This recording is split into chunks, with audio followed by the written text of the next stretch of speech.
Hello, this is john.theologyed. All right, we are going to dig into Leave the World Behind. This film has been requested by so many people, more than I've ever had before, as far as requests for a specific film. And it's one that I was already working on. As soon as I heard about this film, I knew it was going to be important, given the trailer and also the fact that the Obamas are the executive producers. And so this is an interesting film because it's apocalyptic, about sort of a collapse of the United States, produced by a former president, which is, pretty interesting. So what I'm going to do is I'm going to dig into this. It's taken me a while to put it all together. I don't claim to know all the details and understand every detail of the film. That's why these videos are good to throw up and get a lot of on YouTube and get a lot of feedback, comments from watchers. So I hope you'll offer your suggestions about how to improve the understanding. But let me go ahead and dig in. This is going to be probably a long video, and it's almost impossible to cover it all in a single. Cover the whole film in a single video. So it'll probably end up being part one of a multi-part series. What we have is a film that was released on Netflix on December 8th, the anniversary of when the U.S. declared war in World War II. It had been previously released in some theaters on November 22nd, the anniversary of Kennedy's assassination.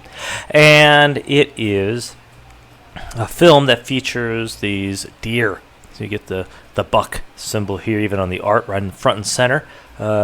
And it's probably one of the more mysterious and difficult parts of the film to explain. Thankfully, we have Get Out and some other films and places in similar or related content that gives us an idea of what's going on there. And there's some good hints, even in this film, what it's about, what the buck is. But let me go ahead and say at the outset, to understand Leave the World Behind, we need to understand at least the big picture of Donnie Darko. The two films are related. In fact, Leave the World Behind is, in my opinion, the new Donnie Darko. Okay, it was designed to explicitly to reflect and use some of the main concepts and ideas of Donnie Darko and apply it to U.S. politics and what's been going on in the U.S. in the last decade or so.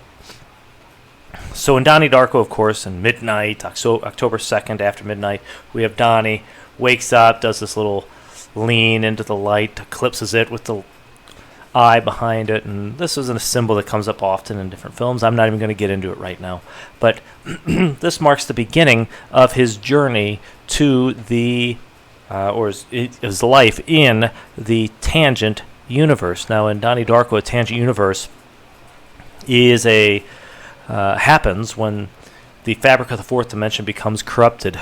Okay, if a tangent universe occurs, it will be highly unstable, according to the film, sustaining life for no longer than several weeks. Eventually, it will collapse upon itself, forming a black hole within the primary universe, capable of destroying all existence. In other words, you enter into a tangent universe, and then you have to save the world because it's such a dangerous situation. And when it collapses back upon itself, if you didn't do it just right, you're going to end the world.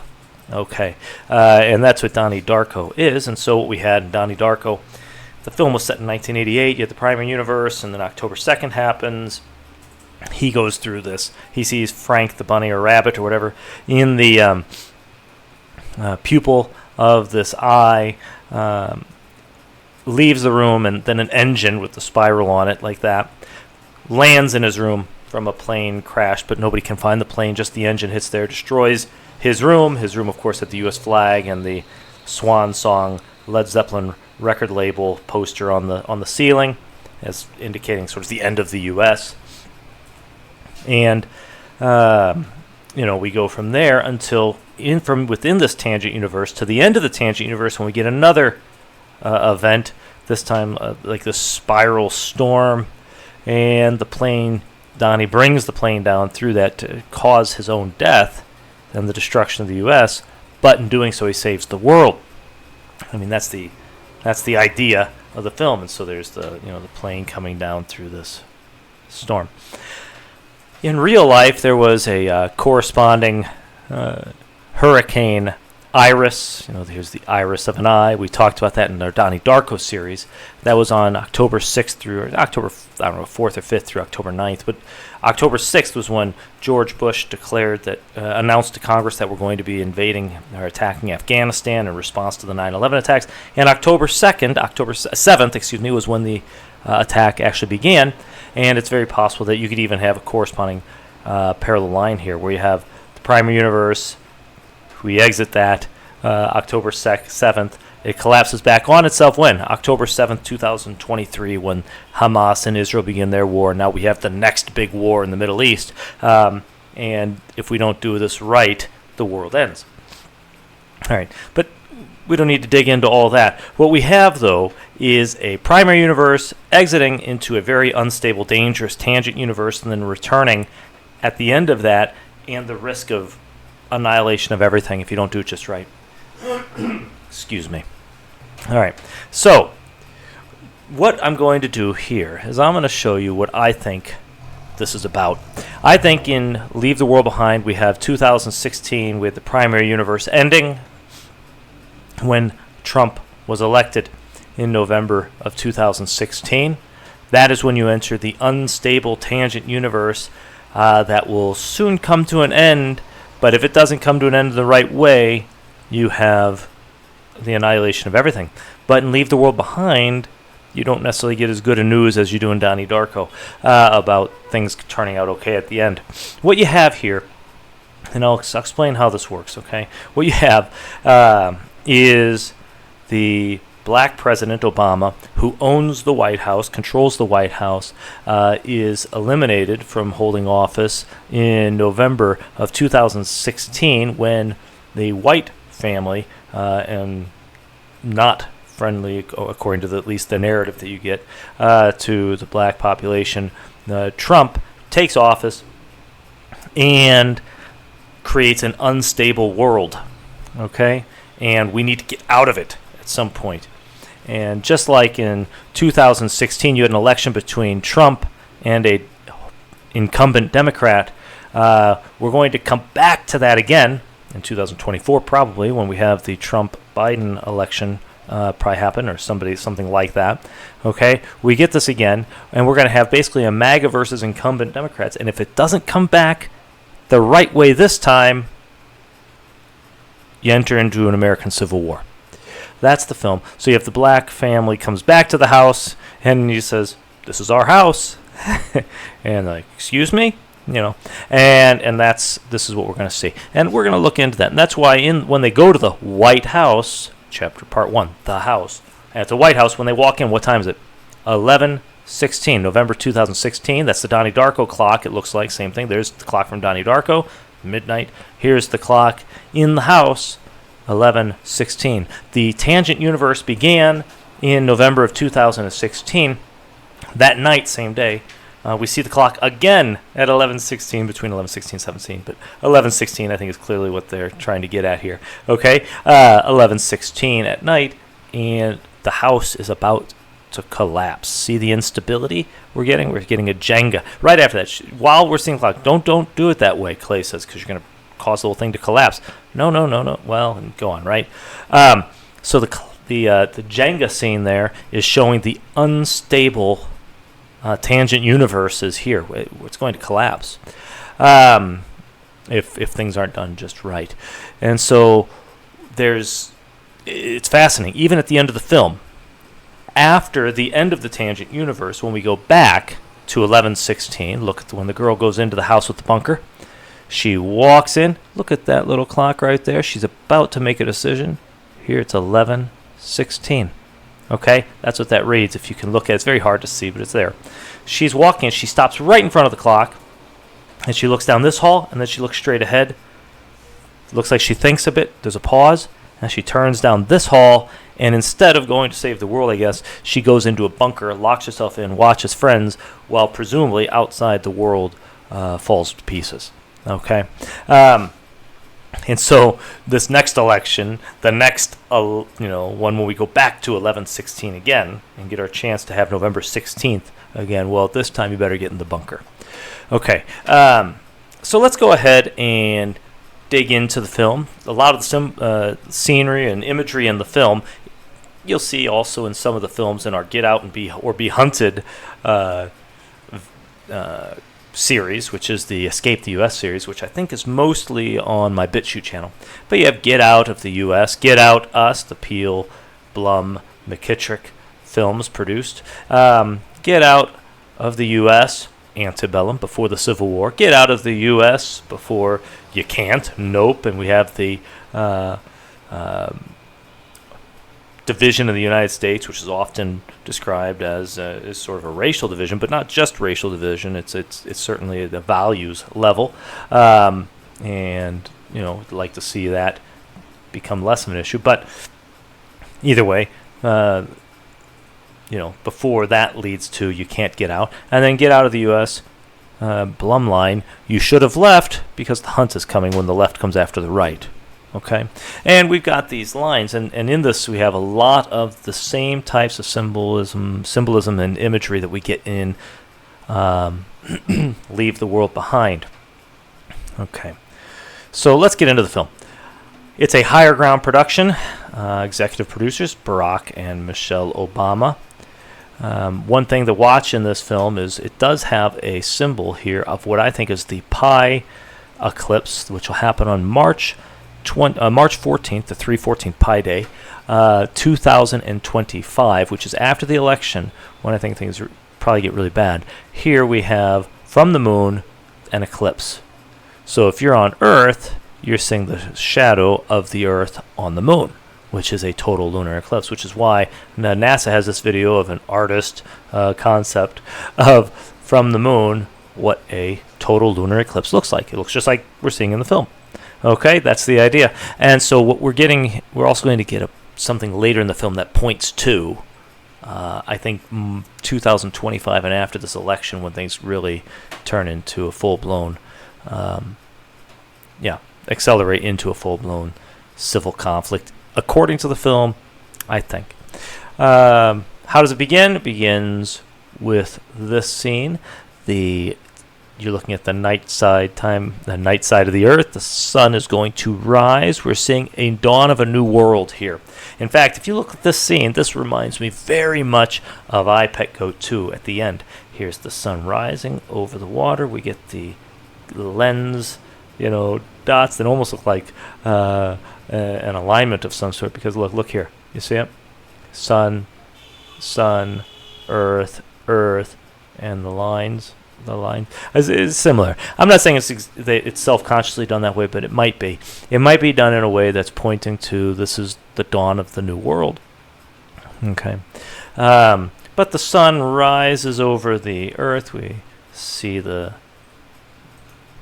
day dawning here, and we get a possible eclipse symbolism. If it is, it would point to the April 2024 eclipse. See, the sun is eclipsed by the building here, and then comes out from behind it. And so we are leaving that eclipse period. And so a lot of this probably comes after the April 2024 eclipse, meaning the lead up to the election, then after the lunar eclipse in 2025, and in that period after that. I think it may even have some hints of going all the way to 2028, an eclipse in July, partial. I'll show you. Okay, but so we get this symbolism. We do have up here what look like chemtrails overhead. That would be after that eclipse. Then we get another little possible pointing to a partial. But the film begins, and we're in this scene. This is the first scene we get. We have Clay sleeping. You can't even see him yet. He's under the covers. And we have the time is 6:30, but the hands are pointing to close to 7 and 6, right? 6:30 is when the short hand's between the 6 and the 7, and the long hand is pointing directly at the 6. Over here we can tell it's 6 something. But we also have a mug very clearly showing up as 76. Okay? It looks like a 76ers mug, but watch what he's going to do. He's going to pick this mug up, and he's going to take a drink and put it in front of the clock. I think telling us we're supposed to be looking at this clock as the 7:06 rather than the 6:30. And the line is the lights on here and the lights out here. So there may be something pointing to a 7/6 related blackout, whatever the blackout is. Okay, but let's go ahead and take a look here. He's going to have this conversation. Amanda, his wife, is going to get them ready to go on a trip. She's just unilaterally made this decision to go on vacation for the family. He's waking up finding out, oh, we're going on vacation, and when now? Oh, wow, and he's like, why? And she's, 'cause I hate people, but she just wants to get out of here. But you see, watch what he does here. He puts the mug right in front of the clock, right between the light and the dark. Okay, so this is where the lights go out, it looks like. Could be an indication of sort of the end of everything in the U.S. I don't have a clue how far it goes. It could be this July coming up. It could not even be a July date. It could mean something else. Notice that the handles, they cross over a little bit like a partial eclipse. See, watch. Partial. Goes over pretty far. Okay, and there is a partial lunar eclipse in 2028 on that date, which is also a buck moon, because that partial lunar eclipse always happens on a full moon night, and the July full moon is the buck moon. So the buck moon partial lunar eclipse is 7/6/2028, and it does look like a partial eclipse here, and possibly a relationship to the lights going out. Now it seems like a long way off, but as we've seen before, people who followed the channel before, if we try to rush things in our interpretation, expect everything to happen in a day, we're almost always wrong. So it's not prudent to dismiss any interpretation of something that looks like it could be a little ways off. As far as eclipses are concerned, to have a partial eclipse symbolism here with a 7/6 and it matching up in the same decade, the probability of that's very, very low. Okay, so it is very possibly deliberate here. And the 76 does come up again when they're on their way to their house. Okay, where do they go? They take exit 76 to Point Comfort. Okay, there's your 76, and they're going to go there. And so the 76, in relation to all the troubles that are coming, does seem interesting to watch. Now let me go back to where we were. And so she says she just looks at how the world is, and turns out that the reality is that people are terrible, and she effing hates people. That's Amanda. Amanda does not like people. Clay comes across sort of as a weak, and even as he describes himself later in the film, a useless man. Okay, he doesn't come across strong, comes across weak. And right there, when she says she hates people, we get the opening song. The Revenge by Joey here. And it's a rap song, and the lyrics are informative. I'm really out for blood this time. Look, no, really. Heard they was sleeping again, so at night. Say it no more. This is a rude awakening. Kick in the door. In the film, Clay and Amanda, the white couple, are in the house, in the rental house, and George and Ruth, the black pair, so it's the father and daughter in that case, not a couple, but the black individuals, come up to the door and knock at the door at night. And so this is probably not coincidental. Back, and I'm badder than ever before. Don't get it mistaken, I'm ready for war. When I'm done at the scene, I won't leave anything. You won't even know who was involved. So again, this is related to the film. We have a lot of things happening, and one of the things that's going on as far as the plan for destabilizing the country in the film is misinformation and the lack of knowledge of who the enemy really is. Okay? Heard they was missing me while I was gone. I smell a victory back up on top, and it's where I belong. Back up on top. The black pair go to the basement, where even though it's in their own home, and the goal is to return back up on top where they belong. And this now they on my body made it to the top. Ain't no way that they could stop me now. Now they gonna say I joined the Illuminati. I got demons all around me. Tell me what they know about me, huh? Okay. So, and during this time we get upside down flags, we get guns, we get planes and warships, and like markets descending charts, and you have a lot of things here. Upside down, this flips, I think, into upside down statues of liberty. And we get the clocks. We're supposed to be watching the clocks in the film. All right, and we get all the way to, we even have our Teslas. The end where we get the eye and straight into what could be overlapping rings, implying the eclipses, and then leave the world behind. That's what she says. She's talking to someone on the phone about the advertisement that led her to find this home.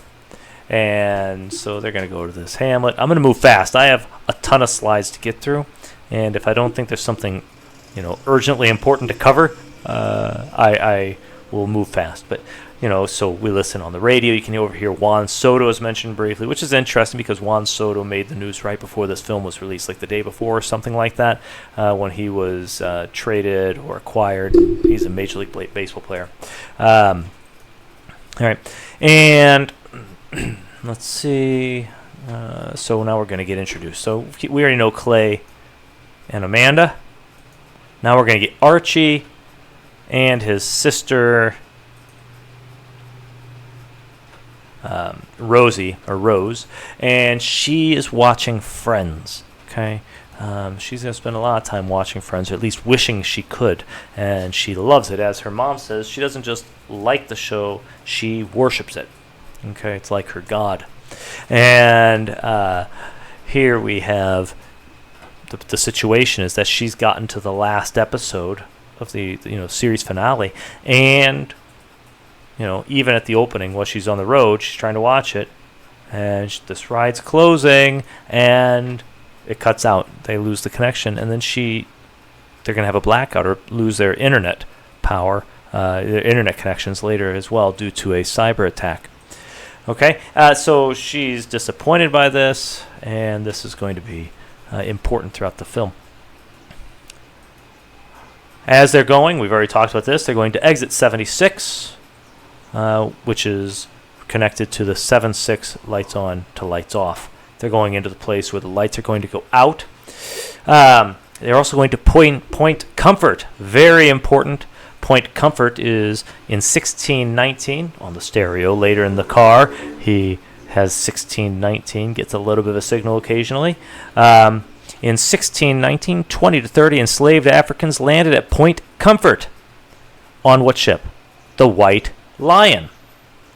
Okay, so what we have here is 1619 is the arrival of black slaves. So right after, we'll get to this in the chronology of the film in a moment, but what we have here is, I think, the idea that when this November 2016 tangent universe occurred and Trump took the White House shortly after the election, what basically happens is in this unstable universe, it's like you have slavery returning again, but the slaves this time are not coming to be submissive. They're going to make you feel like it's okay, but there's a plan in place to return to the top, as the song at the opening of the film points out. Now, while this film is framed in terms of black and white often, I don't think the right understanding of it is that this is purely a race issue. Obviously, I think what we're looking at is values difference. Think left, right, woke, traditional. Think as a sort of represented film, sort of like the paradigmatic. I don't know the right word here, but sort of the evil white male versus the oppressed. All these types of ideas are at the back of this, I think. But anyway, so they go and they arrive at this home, which is a white house. We've already talked about that. They go in, and immediately you see the Donnie Darko clock at 11:16. You then have them. Oops, there it is. Them coming in, thinking the house is beautiful, and occupying a home that is not theirs. Welcome to the home, like they just went into the White House that's somebody else's before, and they're taking over, but there are certain things they can't get into, like the liquor cabinet. The kids immediately go play in the pool. They're having their good time. The Wi-Fi password's hard to get. It's one of those complex ones because the guy must be a cybersecurity guy. They speculate. The kids look so happy. Go to the car. We have this art. This art's very important. It's pointing the white people go up and the black ones go down. Okay, and that art will change throughout the film. It's very subtle. You have to catch it. Okay, they do these things in films like this. You don't even expect it, so most people will not see it, but it's there because here it is at one point in Chapter 1. In Chapter 2, after George and Ruth, the black man and black woman, arrive, it looks like this. It's becoming less clear who's supposed to be on top, and then later it gets even more fuzzy. Okay, in the final chapter or part. So what we have, though, is and she's going to follow the instructions here. She looks giddy and happy, okay, about this wonderful home she's in. She goes up the stairs, going up where she belongs now that they've occupied this home, and she joyfully hops on the bed, which has the wave and ocean art behind it, which is interesting as well. Okay, she's happy. She's going to drive to the Point Comfort Marketplace, buy some groceries or whatever. And there she sees Danny. Danny is stocking up on water. He's not happy to have somebody even noticing him. He's got his Dallas Cowboys hat on, which I think is going to fit into this sort of southern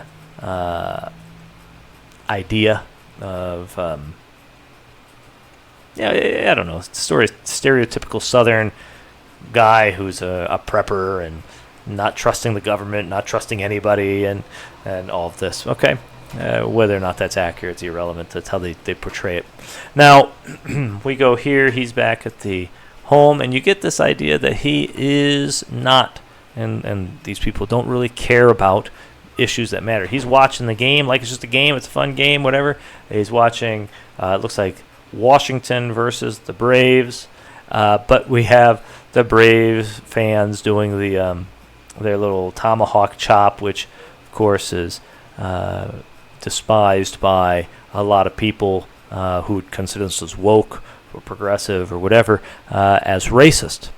Okay, because they're imitating, as though Indians or Native Americans are all evil or violent or whatever. They're doing the whole tomahawk chop thing like a threat. Okay, all right, so she brings him some cigarettes. He swears they're not his. Relax, I bought them. Let me see here. So he's grateful. He wants to make love. She's not interested, so there's a tension amongst them, perhaps indicating something like what's going on between, what was implied to have been going on between Trump and his wife. But I'm not sure what exactly is going on there. See, he sighs in disappointment. And now we get to something very interesting. We have on the wall Barometer here, this Barometer. She's supposed to run, get ready to go to the beach because the kids are going to be calling for it soon. And watch what happens as this Barometer transitions into this view here. That's a barometer, guys. That's interesting, right? And it's pointing here, and as this car comes in, the camera work makes the car go to the right as the barometer measurement goes down to the left. It goes down dramatically. That would be like a hurricane. Okay, in barometers, what they measure air pressure, and when there's a big drop, that suggests storms, and most extreme cases, hurricanes, which would be very much like Donnie Darko and Iris mark in the beginning with the hurricane at the same time as the real events take off. I wouldn't be surprised if we have a big hurricane or something at some point that would sort of mark the beginning of the blackout or the cyber stuff or the gradual changes, if there's anything like that happen. And we'll talk about the blackout in a minute. This may not be a literal blackout. But anyway, so here you have the direction in going this way and the car going that way. That also represents a lock. If you look closely, doesn't that look like a lock? A keyhole? Yep. You put it in and you turn it to the left to unlock it. This is the beginning of where you really enter the tangent universe. Okay, this is where everything starts to become a mess. And you'll see this key becomes interesting later as well. Right here, look. we'll get a key, and what do you go into? All this sort of old, even some of it looks like Civil War art. Okay, yeah, see, so images and pictures. So it's where they locked up their stuff, and we get the dates on there. If you want to look closely at the key, you get a July 4th 7/4 possibility there. But what you have is a key opening. This is the beginning of the tangent universe, and it's going to take us into the problems. Immediately after this scene, we see, and you see the eerie music is going on during this scene, we go into a period where we see problems, see evidences of the attack. Okay, the key has been turned. They go to the harbor, and as they're walking to the harbor, if you're watching the movie the first time, you're not paying attention out on the horizon, but the ship is already coming towards them. That's because whatever the cyber attack is, or whatever the attack was on navigation for the oil tanker, has already begun. Okay, probably began with the key, so it's on its way to the shore. It's going to crash into the beach, but they're going to, set up like it's, just a regular fun day, because they're not aware of what's happening. They don't see the shipwreck that's coming. They look like they don't care about anything. They're walking over disgusting trash on the beach. They're not trying to avoid it. He is typical, I guess, teen, or not typical, but a teen who's distracted by the woman in red, like in the Matrix. He's not paying attention. But Rosie, on the other hand, is attentive. She looks and says, "Look at that boat." She's the first one to catch it, and she's going to keep watching it. Okay, she's going to be the one who stares off and pays attention to things like this, with the deer or whatever, and other people are dismissive. So there they are, doing their thing, eating, snacking. He's worried about his girlfriend or I don't know if it's a girlfriend or just a friend who's a girl, but she sends a picture, gives him a location. The location is a 9/11 location, 11/9, and then a 6/3. So maybe some dates, maybe June 3rd or March 6th or something with the 9/11 reference. Not going to dig in too much here. You keep going, though. He's going to ask, "Can we go there?" She's like, "No, it's like an hour away." And the girl is still paying attention. Everybody else in the background. They show the scene to show that most people are not attentive. I think the indication also is that they're not going to make it. She, on the other hand, is the attentive one. Very much like in White Noise, where if you're carefree, you're going to be doomed. Okay? You need to be taking care of yourself, getting ready, getting out, whatever. And she says, it's getting closer. And he says, "What is it? The ship?" He says, "Oh, yeah, she's a beaut. Looks like an oil tanker. Must be a port around here. I read this piece in the Atlantic that says New York has one of the largest natural harbors on the planet." No, I don't know what this piece in the Atlantic is. I looked around. Here's the Jamaica experiment. I think it may have, I couldn't get full access, but I found it by looking for New York having a large harbor, and this, I think, mentioned something about it. Well, anyways, you can look into that article if you're interested in seeing what he might be subtly referring to there that we're supposed to take note of. So again, they're sleeping, reading, looking the other way. And what is Rose doing? She's looking off. "I think that ship is headed towards us." What was that, sweetie? They're not really paying attention. "Clay. Wow, it's getting close, huh? Do you think that's a problem?" "Nah, come on. It's got to stop. It's got to, right? Wake up, Archie. Come on, bud. Help us pack up." See, they are barely going to get out of the way, and it's only because of Rose. And they are, even to the very end, trying to give themselves hope that this shipwreck is not going to actually happen. Okay? And that's what White Noise also talks about. He says, in the face of, I forgot the exact wording, but in the face of, what looks like inevitable doom, we keep inventing hope, right? Here he is. You can see him inventing hope. Nah, come on. It's got to stop. It's got to, right? He's trying so hard to stay positive. Okay, and we see that throughout the film.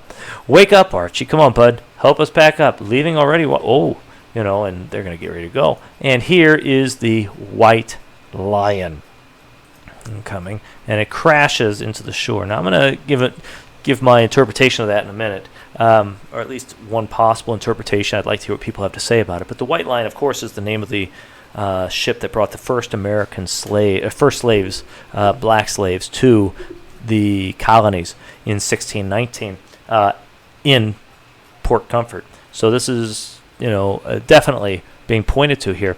However, the names of George and Ruth and George, the black man and his daughter, their names coupled with the tattoo on her shoulder indicate that I think what we're supposed to be seeing is that the this time the minority, black, or oppressed populations are not going to take it from the MAGA people anymore. It's sort of an uprising.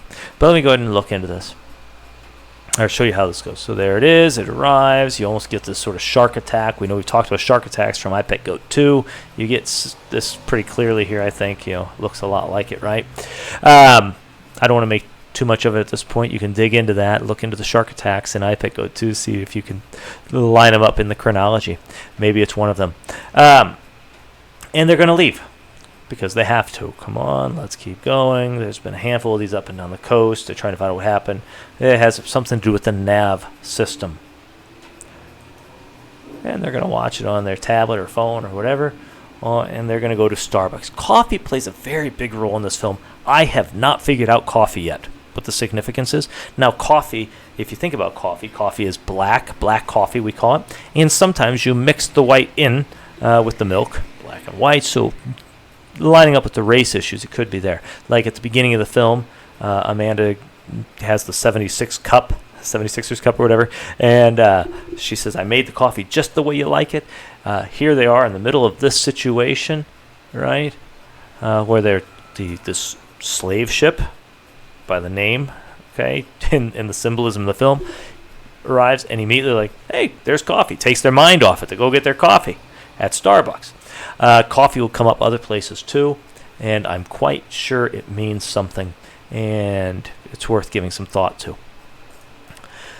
All right, so they go back, and these navigation system problems that that the ship had, well, they're starting to have problems at home with their internet connection. Television, they lost the TV. There's no signal there. They also are wondering, does the router need to be reset? They can't connect. Okay, so we're getting the problems with connectivity.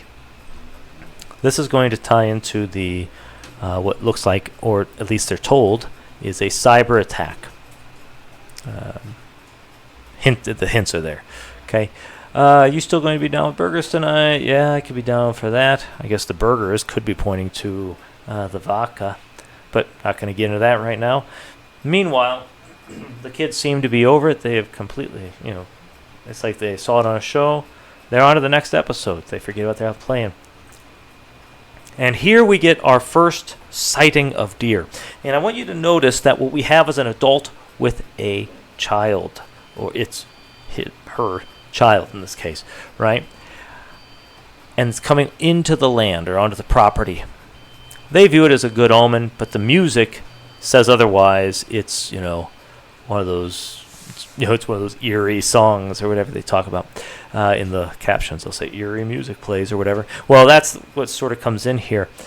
These are not good news, even though Mesoamerican mythology says it's a good omen to see deer. And they enjoy looking at them briefly.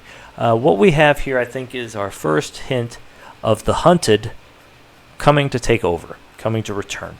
Okay, remember, there's a hunt in the movie The Hunt, in the sequence, where the people who are on the left, progressives, the woke, or whatever, they're going to hunt the conservatives or the right wing and all of that, and they do it for sport. Well, because it's viewed as backwards. And here we have deer, which are usually the hunted. Okay, I think they're representing the the left or the black population or something like that, minorities. Because what's going to happen is they come here, and then we're going to quickly move to what? We see them lined up with the sun. Keep the sun in the screen right there, right? It stays there. The sun goes here. The scene goes very quickly. There's no conversation again. It's just to show the day passes. And then we're going to go, this time, sun setting to night. And that's when we see, again, the 11:16, almost 11:17, but 11:16, which I guess would be the end of the year 11:16, right? Almost the year 2017 when that would happen. But anyways, 11:16, and we see Jenga. The place is almost ready to fall, right? You've entered the unstable tangent universe, and while they're having their little conversation here, which gives some, I don't know, he gives some vibes like maybe he has some improper relationship perhaps with the student, or at least she is suspicious of him because she's not very interested in his conversation about his female student and all of this. Anyways, and may explain the lack of desire for her to be intimate with him because she doesn't view him as faithful to her, which again would line up very well with the Donald and his wife. Okay. In the White House. Let's see. And while they're talking, there's a thud. They think she says somebody's here. She says, get a bat. And he says, why would I have a bat? Which, good point. Knocking on the door. And he says, get your phone just in case. But here he goes. And here we meet George, or GH, and Ruth. Can I help you? I know it's late to knock at the door way out here. Couldn't decide if we should knock at the front door, the side door, and this went on some time. I thought we should try the side door because it has glass, and you'd have seen us and known we're just. But you must be Amanda. And she's like, how do they know each other? And he says, excuse me, do you know each other? Wait, where'd I go? Do you know each other? He's G.H. Scott, or his name is George. George Scott. She has a tattoo on her shoulder that's 96 that it's very clear in a later scene. You can see it a lot better right here. Let me show you why the 96 and George Scott are important. On June 6th, 1730, there was a revolt on the Little George. And this is on the theme of African American slavery and resistance. So this is right on topic. On June 6, 1730, approximately 96 Africans held captive on a slave ship revolted against the ship's captain and crew, eventually taking control of the entire ship. Who was the captain of the ship? Captain George Scott. Okay, now, who do we have here? We have Captain George Scott and the 96. I think this is not coincidental. This happened right after the grounding of the oil tanker named the White Lion, the slave ship, right? And so this ship arrives, and instead of the slaves being ready to cooperate and just submit or whatever, or be, not necessarily ready to, but being forced to. In this case, they're going to rise up. This was a successful uprising. They actually took control of the ship, turned it back, and drove it, navigate, I don't know, not drove it, but, steered it back successfully to the continent, African continent, and escaped. Okay? So this was a successful revolt. This is about revolution. Here, what we're seeing is the knock at the door, kick at the door, like we see in the opening song. Don't be mistaken. What does that say? Don't be mistaken. We're here for war this time or something. Let me find that page. Okay. Here it is. Heard they was sleeping again, so it's late. Say it no more. The kids are asleep, by the way, at this time in the film. Say it no more. This is a rude awakening. Kicking the door back in. I'm badder than ever before. Don't get it mistaken. Don't get it mistaken. Don't misunderstand what's going on. I'm ready for war. Okay, so what we have here is the... Let me get back to that slide. The revolution. The revolt. The return against MAGA. If you want to think of it that way. The left against the right. They're returning to their house, which she's going to insist, after it all, it is his house. Well, this is our house, okay? We're getting the divided house that comes during the MAGA period. Okay? And that's what's being represented here. If we keep going, he explains who he is right here in this scene. And know that this is our house. Okay. And we see a very clear divide here. White walls, white people, dark background, dark people, right? And you get this, this is not accidental the way this is presented. And they're going to come into the house. He says, I'm sorry. This is our house. I'm the George you emailed back and forth with. This is your house? Like, she doesn't believe it. She's getting annoyed.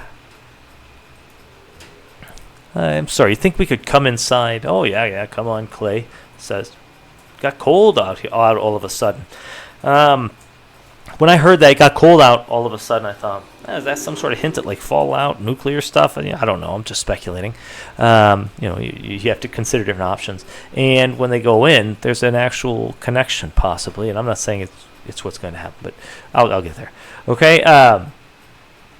I understand it's strange for you turning up like this unannounced. No phone service. Yeah, it's almost as if we're telling the truth. Ruth really does not like Amanda, and Amanda doesn't like any of them at the beginning, especially at the beginning. And so what we have is this, exchange that really shows that. And then, hey, I'm Clay. He's trying to be friendly. Hi, Ruth, she says, and GH, and all of that. And why don't we sit down and, talk? And Clay's trying to be friendly. And she's like, the children are sleeping. Oh, he says, I wouldn't worry too much about them. Archie'd sleep through the atom bomb. Now, it could be a literal atom bomb, or it could be symbolic of this revolt that's sort of beginning, right? You'd sleep through it, you'd miss it. And the kids would sleep right through this black thing that causes the blackout, because she speculates later, she even says later, the blackout could be a symptom of something, could be the symptom of something like the bomb you said your son could sleep through. Okay. And what did the son sleep through? He's sleeping through the arrival of this George, GH, and Ruth. Well, anyway, so they get talking. GH is comes across very educated, competent, intelligent, connected, board of the Philharmonic. He has clients who are, powerful defense contractors. He has some knowledge he doesn't really share with anybody else initially, not because he's necessarily in the film hiding it, as much as he himself, like everybody else, is holding out hope for a good outcome, or maybe not the worst case scenario, because what he knows about is a worst case scenario.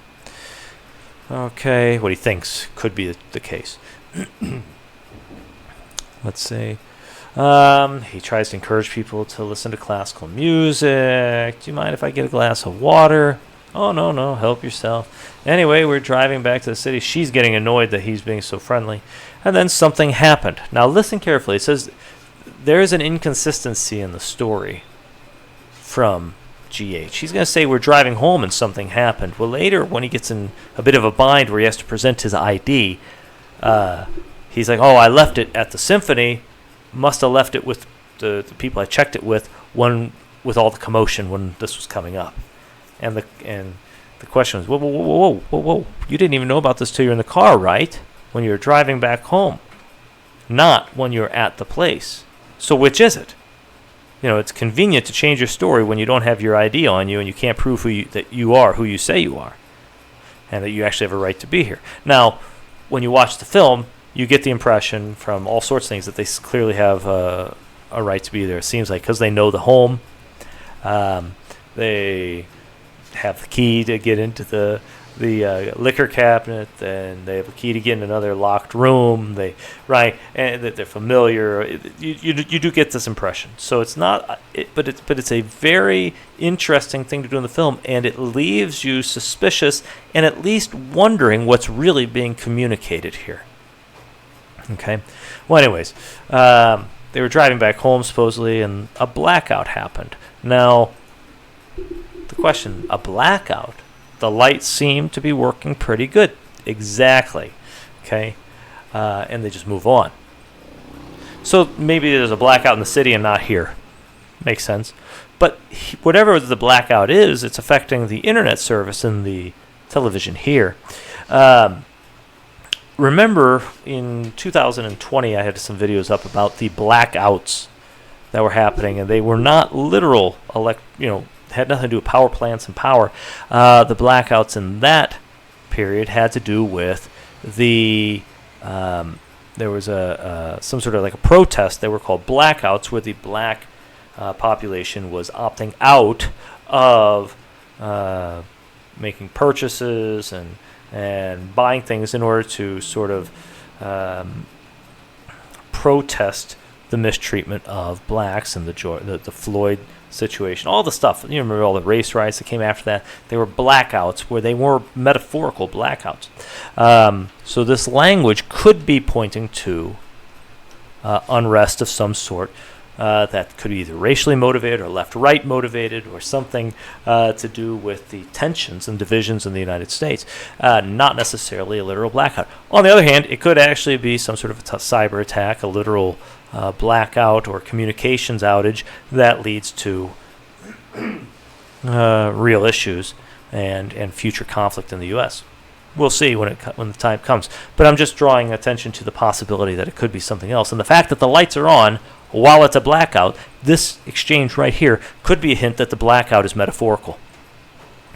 Okay? And it would fit the story overall, where we're getting a lot of black-white, unstable tangent universe, right, where you have the whites, think of it like almost being treated like the white supremacists in power, while the people who are oppressed beneath, and they're going to protest, right? If that was a blackout, and that's the type of thing that could lead to uprisings, and not uprisings, but to division and discord in the U.S., then maybe that blackout is metaphorical here.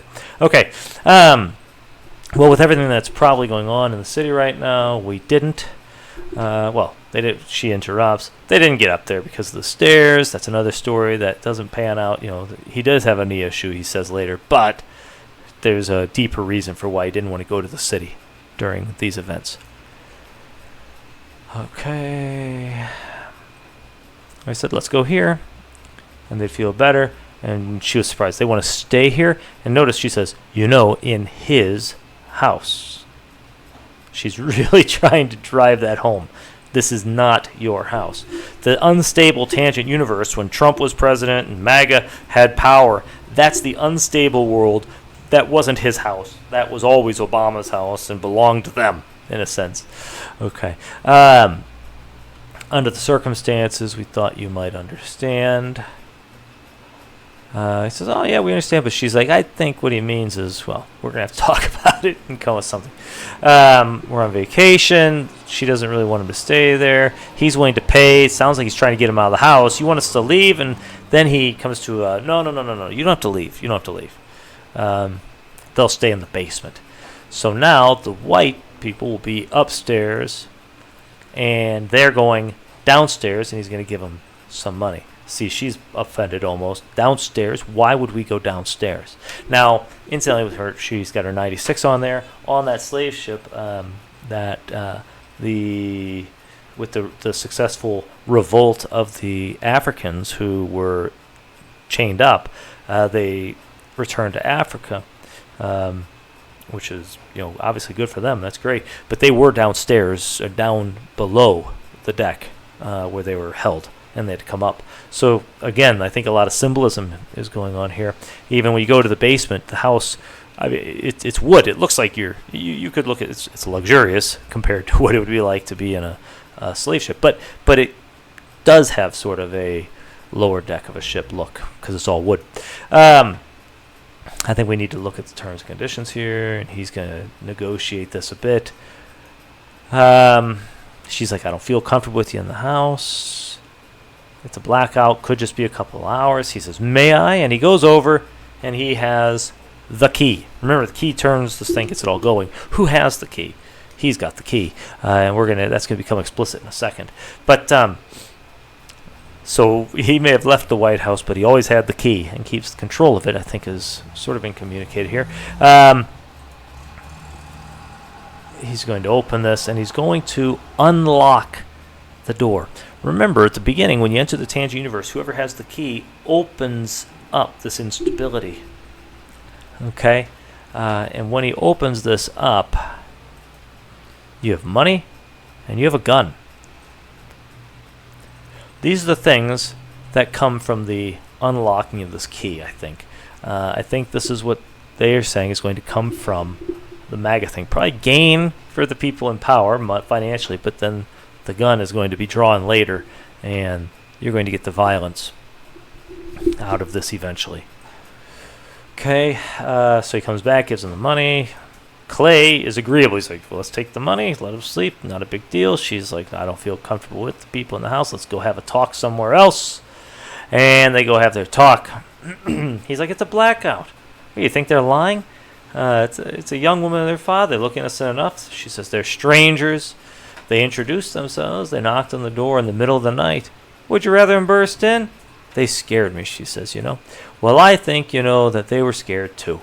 Right? I mean, they didn't know what else to do. She's like, go to a hotel. He says, this is their home, as the girl kept reminding us.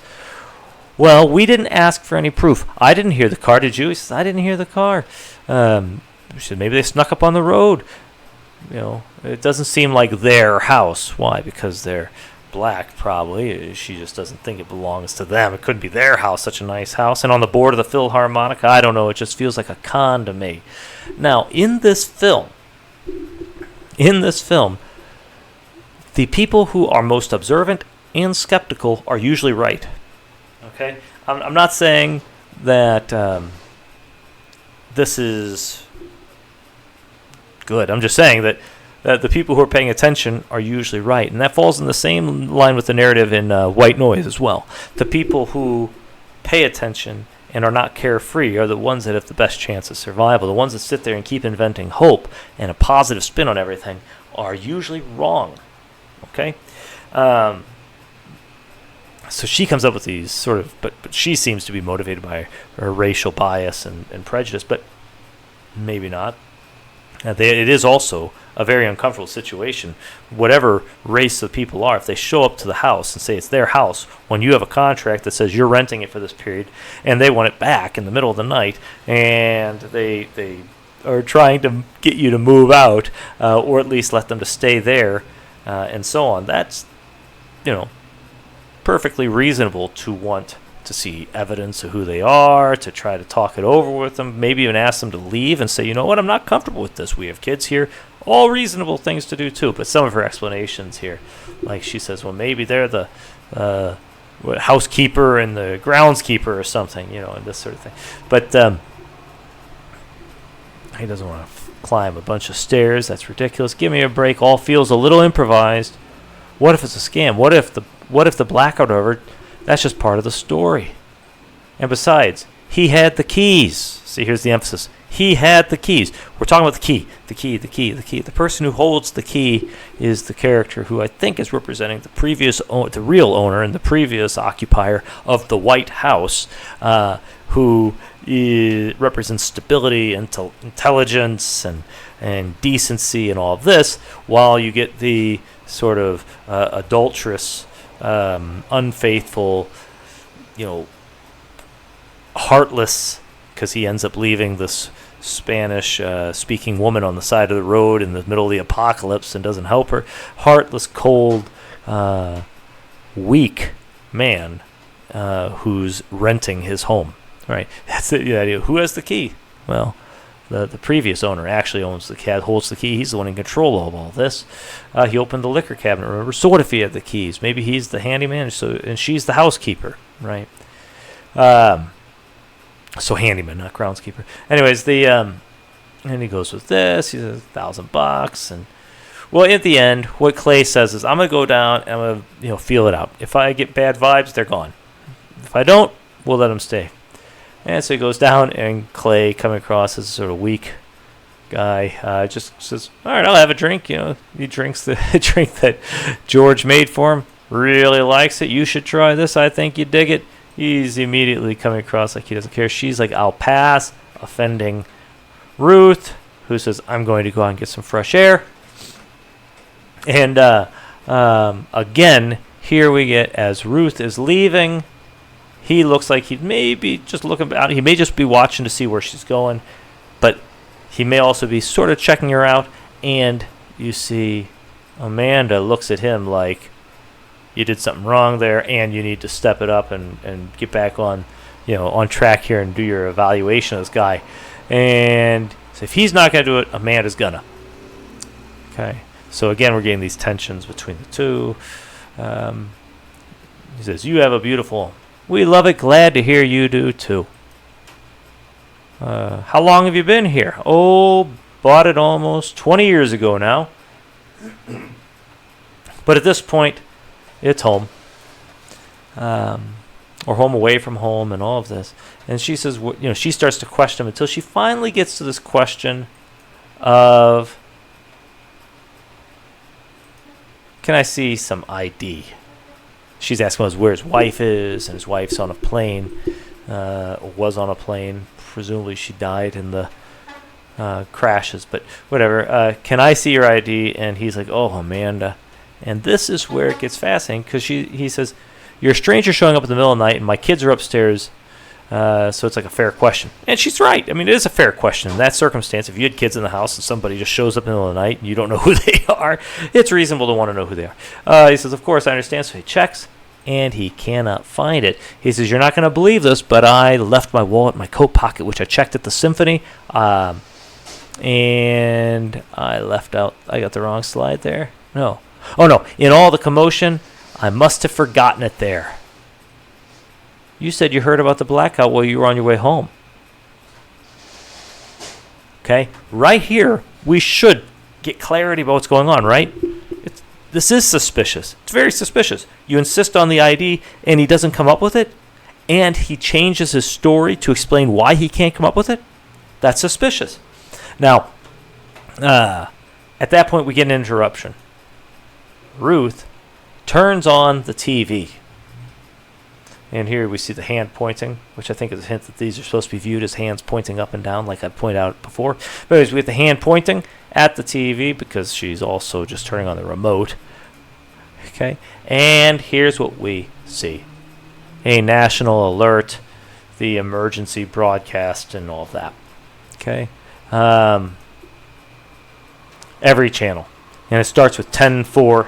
All right, and then you get 11-4, 11-6, or 114, 116, right, and 12-2. The channels are going to be important. I think these channels are important. That's why I have all these slides that look the same except for a channel difference. But the ones that become more important are the ones we'll see downstairs. I think we're watching a 10-4 as you lead up to the election. 10-4, and then you get 11-4. 10-4 is like irrelevant. I may have explained it a little bit wrong, but here we get 11-4. What we have is the day before the election next year, which is 11-5, and 11-6 is after the election.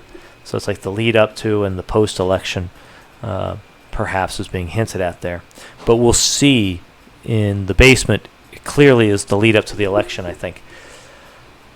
So the blackout could be something bigger, could be a symptom of something bigger. The blackout could be a symptom of something bigger, terrorism, or a bomb like the one you said your son would sleep through.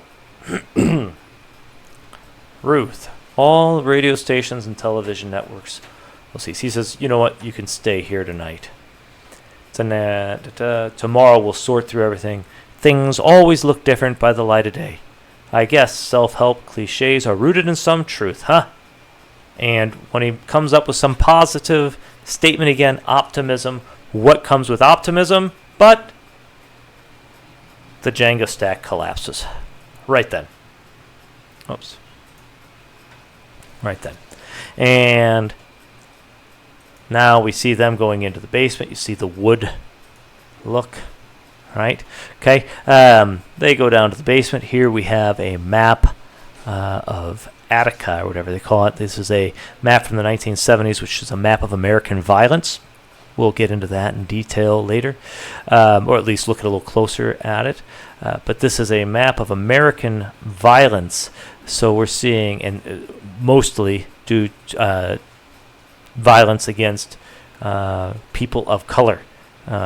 So you'll get Native Americans or black violence against blacks and all this, as well as some of the wars, okay, like the Hiroshima bombing and so on.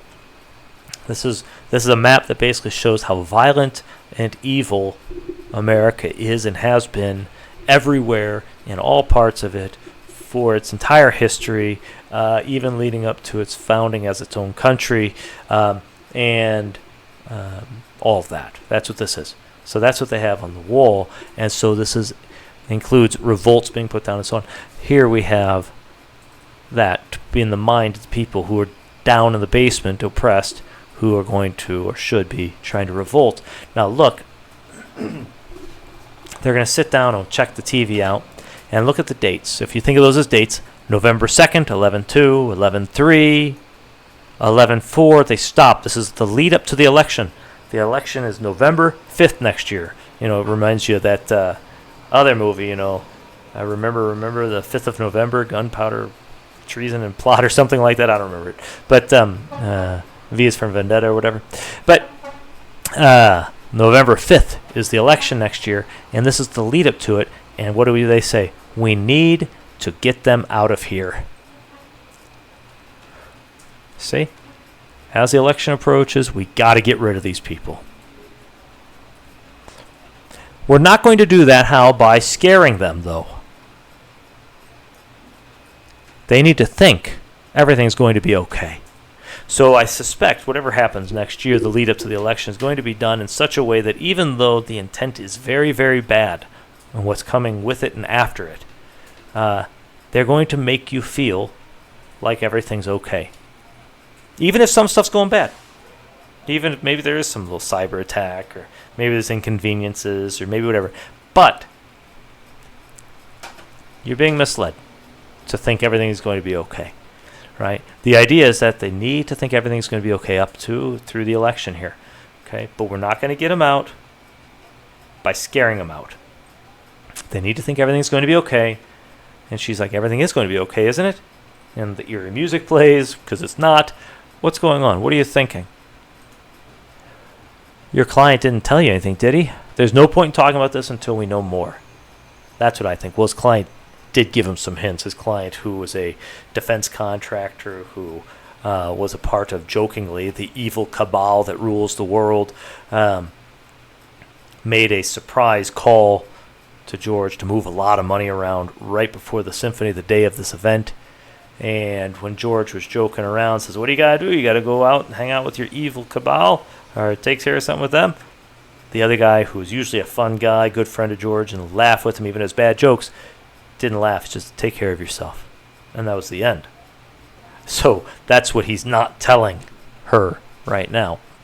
And now we get to see the up and down in the house again.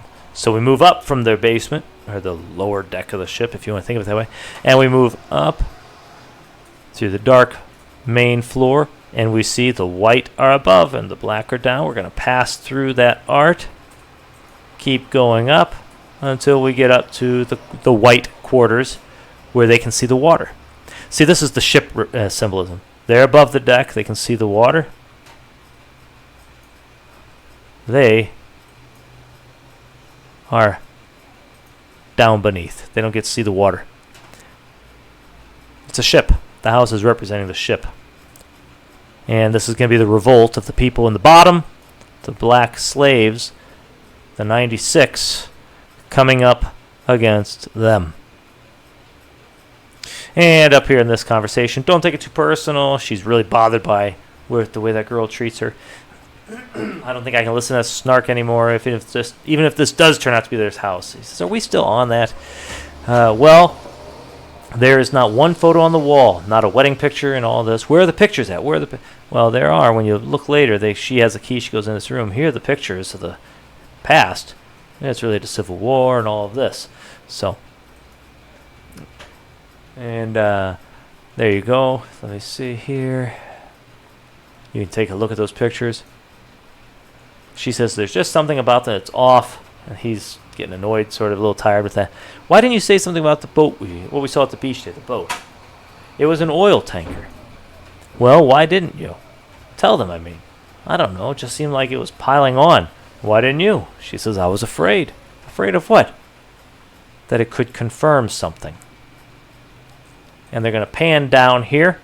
And they get down, and we see the broadcast, and we get while nobody's actually down there to see it, which is when we get information like this, we see the Cyberattack across the country, and we have high levels of disruption to low levels of disruption caused by the attack on a map, right?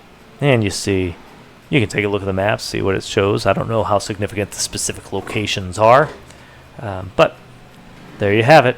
And then we're going to move into the next part of the film, part 2, The Curve. And at this point, we're still in the unstable tangent universe, if you want to think of it like Donnie Darko, and we're going to keep working through it in subsequent videos, okay, in the parts to come. This will be part 1. Thanks for watching. Let me know what you think. Like, share, subscribe, do all that good stuff, and let me know what you think, and give me some corrections or good feedback, and make some suggestions about some of the difficult stuff. All right, take care. Blessings.